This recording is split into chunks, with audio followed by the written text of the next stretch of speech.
اللہ رب العزت قیامت کے دن بندے سے سوال فرمائے گا کہ کیا ہم نے تجھ پر ظلم کیا؟ اس سے پہلے بندے کے سامنے 99 رجسٹر پیش کیے جائیں گے۔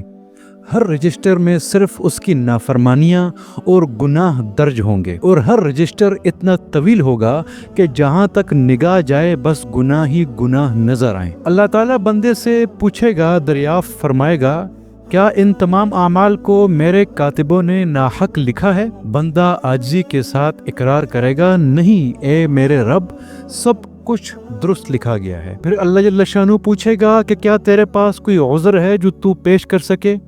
بندہ سمجھے گا کہ اب کوئی امید باقی نہیں رہی، مایوسی کی اس عالم میں عرض کرے گا، بس یہی کچھ تھا، اب تمہیں یقیناً ہلاک ہو گیا۔ لیکن اللہ تعالیٰ اپنی رحمت سے فرمائے گا، نہیں، ہمارے پاس تمہاری ایک نیکی موجود ہے۔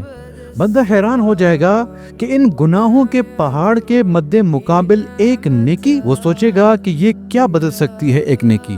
مگر اللہ تعالیٰ جل شانہ ارشاد فرمائے گا، آج کسی پر ذرہ برابر بھی ظلم نہیں کیا جائے گا۔ پھر وہ ایک نیکی پیش کی جائے گی، ایک چھوٹا سا بطاقہ یعنی ایک کارڈ، جس پر صرف یہ الفاظ درج ہوں گے کہ لا الہ الا اللہ، اللہ کے سوا کوئی معبود نہیں۔ یہ وہ کلمہ ہوگا جو بندے نے دل سے یقین کے ساتھ کہا تھا۔ جب یہ بطاقہ، یہ کارڈ میزان میں رکھا جائے گا تو وہ تمام گناہوں کے رجسٹر ہلکے پڑ جائیں گے اور اڑ کر غائب ہو جائیں گے، اور یہ ایک کلمہ، ایک یقین اتنا وزنی ہو جائے گا کہ نیکیوں کا پلڑا بھاری ہو جائے گا۔ تب اللہ رب العزت اپنی بے پایا رحمت سے اس بندے کو جنت میں داخل فرما دے گا۔